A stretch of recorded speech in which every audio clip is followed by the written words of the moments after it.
সদ্গ্রন্থ পাঠ শ্রী সত্যেন্দ্রনাথ মজুমদারের বিবেকানন্দ চরিত পরিব্রাজক বিবেকানন্দ থেকে আজকে ধারাবাহিকভাবে পাঠ করছি পর্ব ৭৭। 1886 সালের ডিসেম্বর মাস।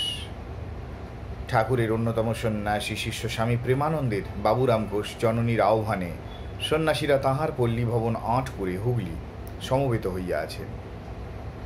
রাত্রিতে বহির্বাটির প্রাঙ্গণে বিরাট ধুনি জ্বালাইয়া নরেন্দ্র গুরুভাইদের সহিত ধ্যানে বসিয়াছেন। নিস্তব্ধ পল্লী, ঊর্ধ্বে নির্মল আকাশে গ্রহ তারা ঝলমল করিতেছে। চারিদিকের গাঢ় অন্ধকারে ধুনির অগ্নিশিখায় কেবল সন্ন্যাসীদের তপ নির্মল ঋজু দেহ, প্রশান্ত বদন, নির্মল ললাট উদ্ভাসিত। এমন সময় নরেন্দ্র চক্ষু মেলিয়া যীশুখ্রিস্টের জীবন আলোচনা করিতে লাগিলেন। জন্ম হইতে মৃত্যু, সেই অপূর্ব আত্মদান ও পুনরুত্থানের কাহিনী জীবন্ত ভাষায় বর্ণনা করিতে করিতে শ্রীরামকৃষ্ণের কথা উঠিল। যীশুখ্রিস্ট ও শ্রীরামকৃষ্ণ। যীশুর দেহত্যাগের পর তাঁহার শিষ্য সাধুপল কি জ্বলন্ত বিশ্বাস লইয়া নবধর্ম প্রচার করিয়াছিলেন। উৎসাহে উন্মাদনায় অধীর হইয়া নরেন্দ্র তাহাদের জীবনের পথ যেন সেই আলোকে দেখিতে পাইলেন।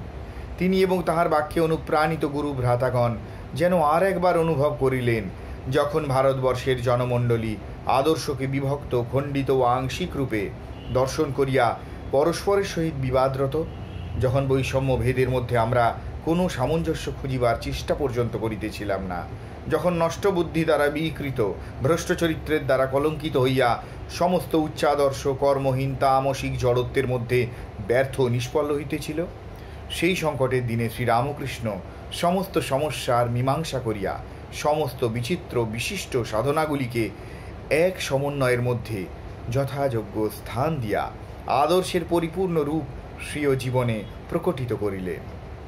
এই প্রাচীনা পৃথিবী ধর্মের নামে, জাতির নামে, দেশপ্রেমের নামে নর শনিতে রুধিরাক্ত হইয়া যাহার জন্য অপেক্ষা করিতেছে, সেই বহু প্রার্থিত, বহু ঈপ্সিত মহা সমন্বয়ের বার্তা প্রচার করিব আমরা শ্রীরামকৃষ্ণের পতাকাবাহী সর্বত্যাগী শিষ্যমণ্ডলী। মানব কল্যাণ ব্রতে নিজেদের একান্তভাবে উৎসর্গ করিবার পবিত্র সংকল্প গ্রহণ করিয়া তাহারা নিজেদের কৃতকৃতার্থ বোধ করিলেন। প্রথমে যীশুখ্রিস্টের প্রসঙ্গ এবং প্রথম খ্রিস্ট ধর্ম প্রচারকদের গভীর আত্মবিশ্বাসের কথা সেই রাত্রিতে যখন নরেন্দ্রাদি ভক্তমণ্ডলী আলোচনা করিয়াছিলেন, সেদিন তাহারা জানিতেন না যে উহা যীশুখ্রিস্টের জন্মরাত্রি। পরে তাহারা উহা জানিয়া বিস্মিত হইয়াছিলেন।